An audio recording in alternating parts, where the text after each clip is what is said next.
mewarisi perjuangan Nabi Muhammad sallallahu alaihi wasallam.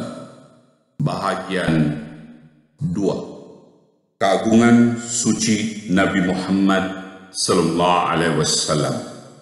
Umat Kristen juga sering menafikan nubuatan mengenai Nabi Muhammad sallallahu alaihi wasallam di dalam Bible. Ini adalah kerana mereka tidak faham bahasa-bahasa langit yang memerlukan penafsiran. Hal ini telah dikemukakan di dalam buku berjudul Apa Kata Bible terhadap Nabi Muhammad.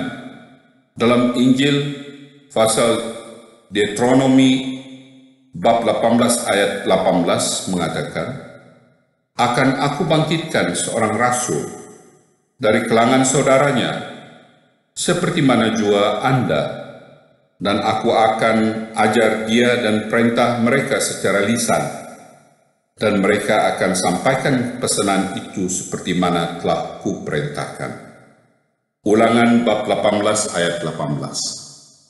Padri-padri Kristen mengatakan ayat ini, Ulangan bab 18 ayat 18, merujuk kepada Nabi Isa alaihissalam, kerana mereka percaya Nabi Isa alaihissalam adalah Nabi yang terakhir dan tidak percaya ada Nabi selepas Nabi Isa alaihissalam. Atas dasar itu mereka menolak ayat Ulangan bab 18 ayat 18 merujuk kepada Nabi Muhammad SAW.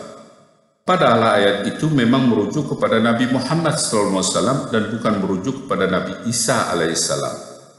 Perkataan seperti mana jua Anda adalah merujuk rasul yang diperkatakan dalam ayat ini adalah menyerupai atau menyamai Nabi Musa alaihissalam. Nabi Isa alaihissalam tidak menyamai Nabi Musa alaihissalam kerana Nabi Isa sendiri akui kedatangannya tidak membawa syariat baru, tetapi hanya sebagai penerus syariat saja. Sedangkan Nabi Muhammad SAW menyamai Nabi Musa alaihissalam kerana kedua-duanya membawa syariat, yaitu Nabi Musa alaihissalam membawa Taurat dan Nabi Muhammad SAW membawa Al-Quran. Kedua, perkataan "Aku bangkitkan seorang rasul dari kalangan saudaranya", Nabi yang dijanjikan dalam ayat ini adalah dari kalangan saudara Bani Israel. Hal ini menunjukkan kepada saudara-saudara, kepada Nabi Ishak atau Nabi Ismail. Kedua-dua Nabi ini adalah dari keturunan Nabi Ibrahim alaihissalam, yaitu Nabi Ishak adalah putra hasil perkahwinan Nabi Ibrahim alaihissalam dengan Sarah, yang kemudiannya melahirkan kaum Bani Israel, manakala Nabi Ismail alaihissalam adalah putra Nabi Ibrahim alaihissalam dengan istrinya bernama Hajar. Keturunan Nabi Ismail alaihissalam yang membentuk bangsa Arab, dan Nabi Muhammad SAW lahir daripada jalur keturunan ini. Seperkara lagi yang menarik untuk memperlihatkan bahawa Nabi Isa alaihissalam juga mengakui bahawa ajarannya hanya bersifat penerus Nabi Musa alaihissalam dan bersifat sementara, dan beliau juga mengisyaratkan akan datang seorang Nabi yang akan membawa ajaran yang lebih lengkap dan luas. Hal ini tercatat dalam Bible. Banyak lagi perkara yang kau hendak katakan kepadamu, tetapi sekarang ini tiada dapat kamu menanggung dia. Akan tetapi apabila ia datang, yaitu Ruh kebenaran, maka ia pun akan membawa berita. Ada segala kebenaran, kerana tiada ia berkata-kata dengan kehendaknya sendiri, melainkan barang yang didengarnya itu juga akan dikatakan dan dikabarnya kepadamu segala perkara yang akan datang. Yahya bab 16 ayat 12 hingga 13. Berdasarkan ucapan Nabi Isa alaihissalam ini dalam Bible, yaitu tiada ia berkata-kata dengan kehendaknya sendiri, melainkan barang yang didengarnya itu juga akan dikatakan dan dikabarkannya kepadamu. Kata-kata Nabi Isa alaihissalam ini selari dengan kenyataan Al-Quran mengenai Nabi Muhammad SAW. Ucapannya tiada lain hanyalah wahyu yang diwahyukan kepadanya. Surat Nazm ayat 4. Persamaan ini bukan sekadar kebetulan saja, tetapi Allah SWT telah memberikan kabar-kabar gembira melalui kitab-kitab suci terdahulu agar umat manusia dapat mengambil manfaatnya. Inilah sifat Allah Subhanahu wa taala atau sunatullah yang sentiasa memberi kabar gembira kepada umat manusia dengan mengutuskan utusan-utusannya untuk membimbing manusia. Malah dalam Ulangan bab 33 ayat 2 terdapat satu lagi bukti bahawa Bible memberi nubuatan mengenai kedatangan Nabi Agung, yaitu Nabi Muhammad SAW. Sekali lagi, ayat-ayat ini memerlukan penafsiran yang teliti, dan jika dibaca sekilas pandang, ayat-ayat ini seolah-olah tiada artinya sama sekali. Maka katanya bahawa Tuhan telah datang dari Torsina dan telah terbit bagi mereka itu dari Syir. Kelihatanlah ia dengan gemerlapan cahayanya dari Gunung Paran, dan ia datang dengan 10.000 orang-orang kudus, lalu hampir dari bukit Kadis, maka pada Kanaan adalah tiang api. Ulangan bab 33 ayat 2. Dalam Alkitab terbitan Lembaga Alkitab Indonesia, perkataan ia datang dengan 10.000 orang-orang kudus telah dihilangkan. Tetapi dalam Bible bahasa Inggris yang dikenali sebagai Holy Bible, ada perkataan, and he came with 10,000 of saints. Nubuatan di dalam Bible menjadi sempurna oleh Nabi Muhammad SAW semasa peristiwa Fatah Mekah. Baginda SAW bersama 10.000 orang pengikutnya telah masuk ke Mekah membawa kemenangan Islam. Gunung Faran dalam bahasa Arab adalah Faran, yaitu merujuk nama-nama bukit yang terletak di antara kota Mekah dan Madinah. Dalam Holy Bible, tiang api diterjemahkan sebagai fairy law yang bererti syariat yang bagai api. Tidak boleh nafikan lagi bahawa syariat yang dibawa oleh Nabi Muhammad SAW adalah Al-Quran yang berupa api yang menerangi kegelapan rohani masyarakat jahiliyah dan membakar serta menghanguskan segala amalan keburukan dan kejahatan.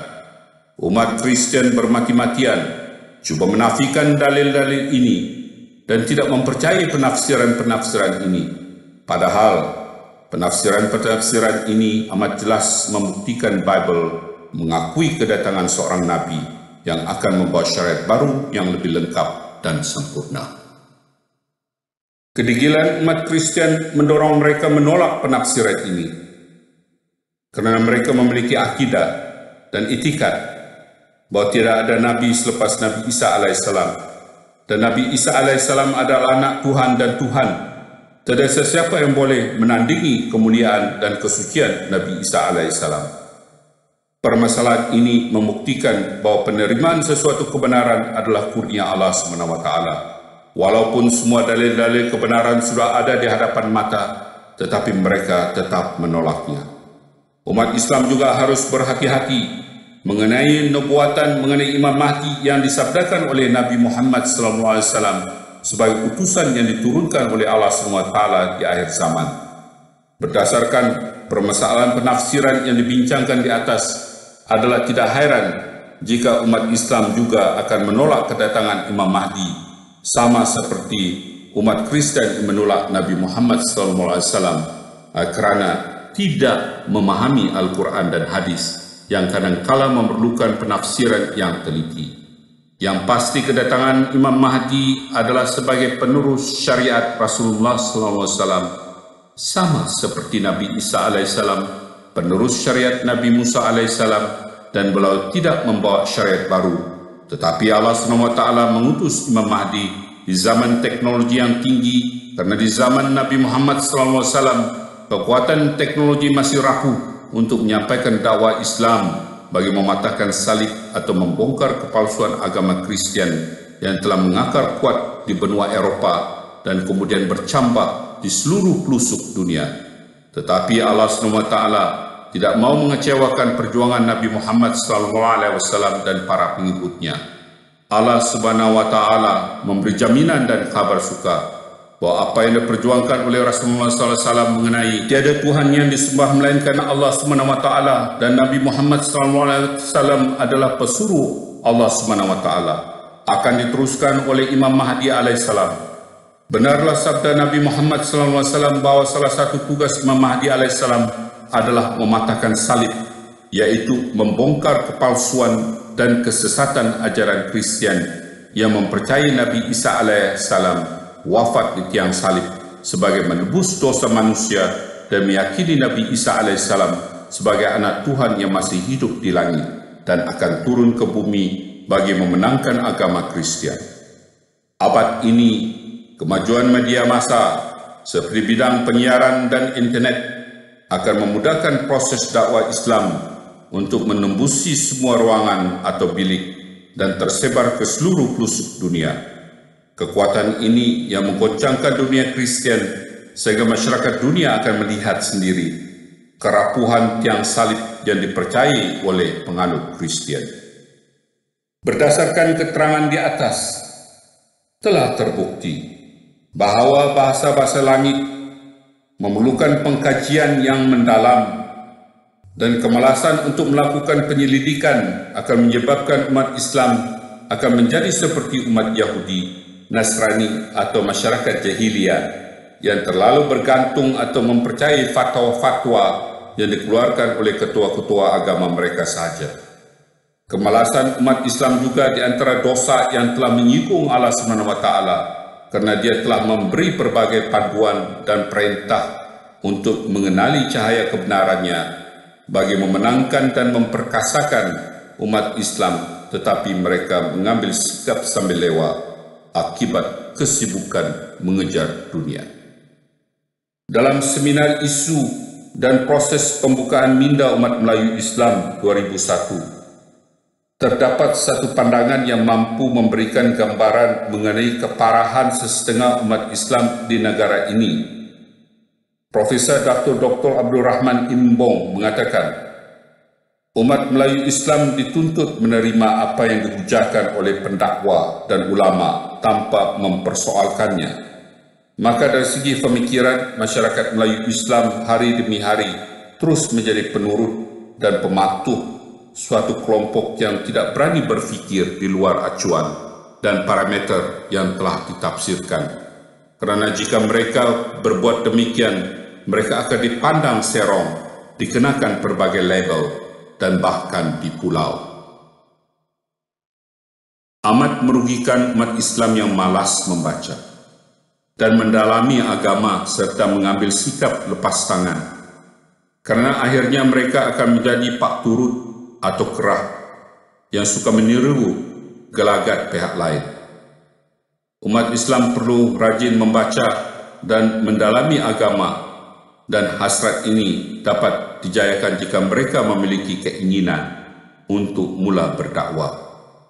Proses dakwah tidak akan terjadi jika umat Islam di negara ini masih memiliki pola pemikiran yang beranggapan biarlah orang kafir masuk neraka atau menganggap bahawa semua penganut agama lain akan masuk neraka. Ingatlah, semua manusia adalah ciptaan Allah SWT yang Maha Pengasih dan Penyayang serta bijaksana. Dia mewujudkan penganut agama lain adalah untuk memberi peluang kepada umat Islam untuk membuat kebaikan. Amat besar pahalanya jika kita berjaya menyampaikan dakwah dan penganut agama lain memeluk Islam hasil dakwah tersebut. Malangnya, sebagian umat Islam bukan saja tidak ada keinginan untuk menyebarkan agama Islam kepada penganut agama lain, malah memperlihatkan sikap yang kasar dan keras terhadap mereka. Alasan mereka di dalam Al-Quran terdapat perintah agar umat Islam untuk bersikap keras dan tegas terhadap orang kafir. Persoalannya, apakah benar begitu? Yang jelas, tindakan ini telah memberi imej yang sangat buruk terhadap Islam. Dan sudah tentu Allah SWT tidak suka perbuatan tersebut kerana mereka telah mencemarkan keindahan agama Islam. Alhamdulillah, sirah Rasulullah SAW dapat menjawab dan memperjelaskan maksud sebenar perintah tersebut. Buktinya, Rasulullah SAW banyak memberikan contoh dan memperlihatkan sikap hormat, santun dan sangat lemah lembut dengan orang-orang kafir. Selepas Fatah Mekah, ada delegasi orang kafir Banu Syakik dari Taif datang ke Mekah. Baginda sallallahu alaihi wasallam membina kemah di dalam masjid sebagai tempat orang-orang kafir itu untuk bermalam. Datang para sahabat mengingatkan kepada baginda sallallahu alaihi wasallam untuk melarang orang-orang kafir tidur di masjid kerana orang musyrik itu najis mengikut firman Allah Subhanahu wa taala. Rasulullah sallallahu alaihi wasallam menerangkan maksud sebenar ayat suci Al-Quran, innamal musyrikuna najasun. Itu merujuk kepada kekotoran hati dan bukan kekotoran badan. Renungkanlah, sahabat baginda sallallahu alaihi wasallam yang pasti berbahasa Arab dan tinggal bersama-sama Rasulullah sallallahu alaihi wasallam juga tidak dapat menangkap atau memahami dengan baik ayat-ayat suci Al-Quran. Bayangkan, umat Islam pada hari ini yang berada lebih kurang 1400 tahun jauhnya dan sudah tentu lebih parah di dalam memahami dan mengerti rahasia-rahasia suci yang terdapat di dalam Al-Quran. Apalagi jika mereka bergantung kepada penafsiran tokoh-tokoh agama mereka saja tanpa merujuk kepada Al-Quran dan Sunnah Nabi Muhammad SAW. Bukti yang lain ialah ramai yang salah faham mengenai tindakan Nabi besar junjungan kita Muhammad SAW memecahkan berhala ketiga peristiwa Fatah Mekah. Rasulullah SAW membinasakan 360 berhala di sekeliling dan di dalam Ka'bah. Pemusnahan ini adalah untuk mengembalikan fungsi Ka'bah kepada tujuan asalnya sebagai tempat peribadatan sewaktu dibina oleh Nabi Ibrahim alaihissalam dan anaknya Nabi Ismail alaihissalam. Tindakan ini bukan bermaksud Rasulullah SAW mengizinkan orang Islam untuk membinasakan berhala-berhala di kuil-kuil peribadatan agama lain. Buktinya, kajilah sabda Rasulullah SAW ini dengan sebaik-baiknya. Aku minta dengan sangat kepadamu, supaya takut kepada Tuhan, dan berlaku adillah terhadap orang-orang muslim yang berangkat berserta kamu.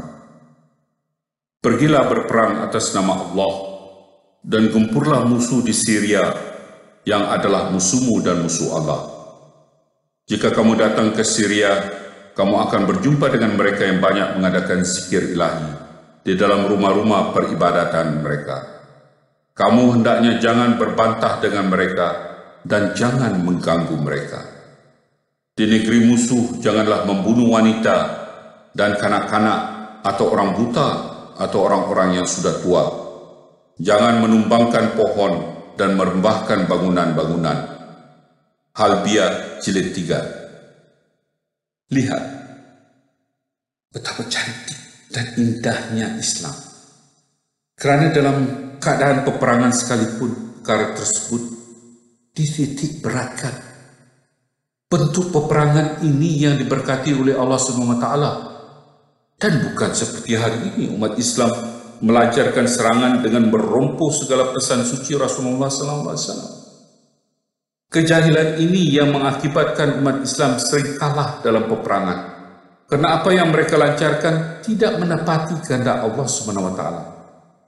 Perhatikan baik-baik perkara ini.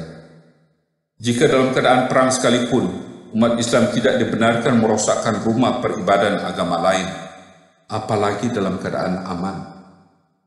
Jika rumah peribadatan agama lain tidak boleh dirosakkan, maka besarlah kemurkaan Allah SWT apabila ada segelincir perkumpulan Islam telah merosakkan masjid atau rumah Allah SWT yang memiliki La ilaha illallah Muhammadur Rasulullah.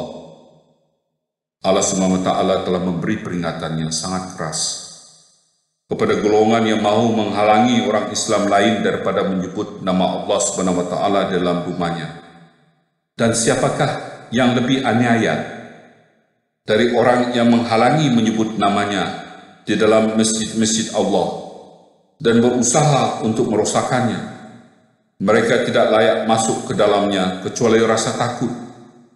Bagi mereka di dunia ada kehinaan, dan bagi mereka di akhirat tersedia azab yang besar. Surah Al-Baqarah ayat 114.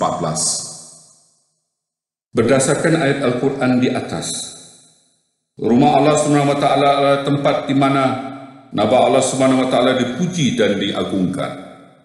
Oleh itu, mana-mana tempat atau bangunan yang digunakan secara tetap untuk menyembah Allah SWT adalah masjid. Oleh itu, sesiapa yang menghalangi seseorang untuk menyebut dan menyembah Allah SWT dalam rumahnya, maka Allah SWT akan memberi kehinaan dan mendatangkan azab yang sangat pedih kepada mereka. Malah Allah SWT memberikan keizinan kepada mereka yang dianiaya dan diusir tanpa sebab yang benar untuk mengangkat senjata melawan golongan yang melakukan penganiayaan dan pengusiran, semata-mata karena mereka berkata, Tuhan kami ialah Allah SWT.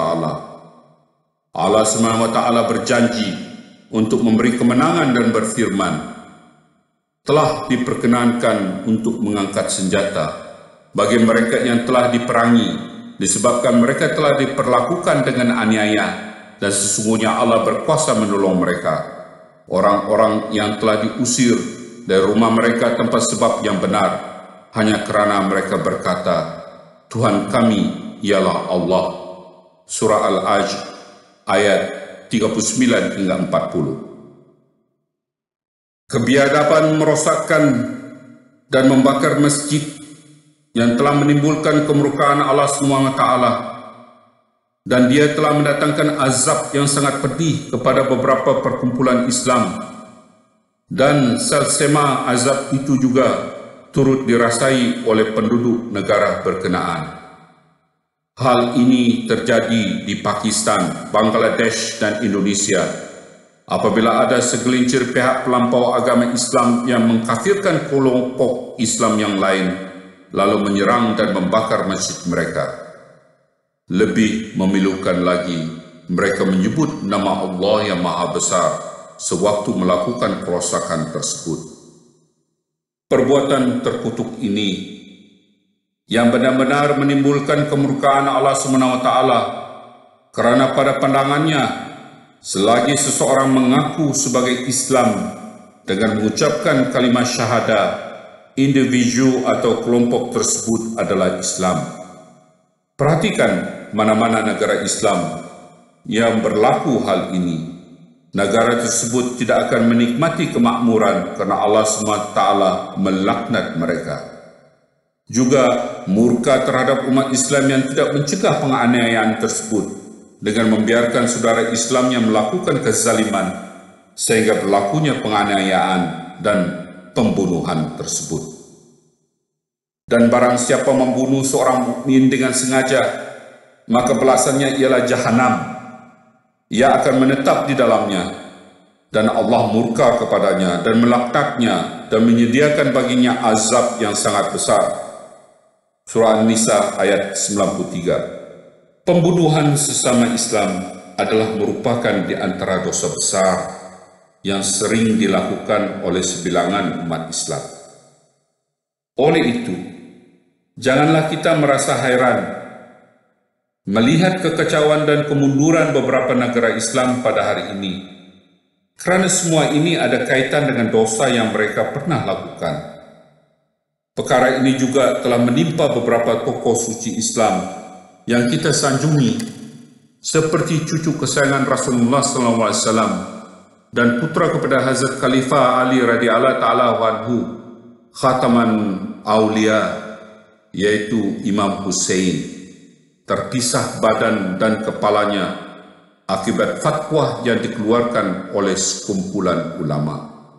Begitu juga Imam Syafi'i juga digelar sebagai Khataman Aulia, Imam Al-Bukhari, Imam Ahmad bin Hanbal, Imam Ghazali dan beberapa tokoh ulama Islam yang lain.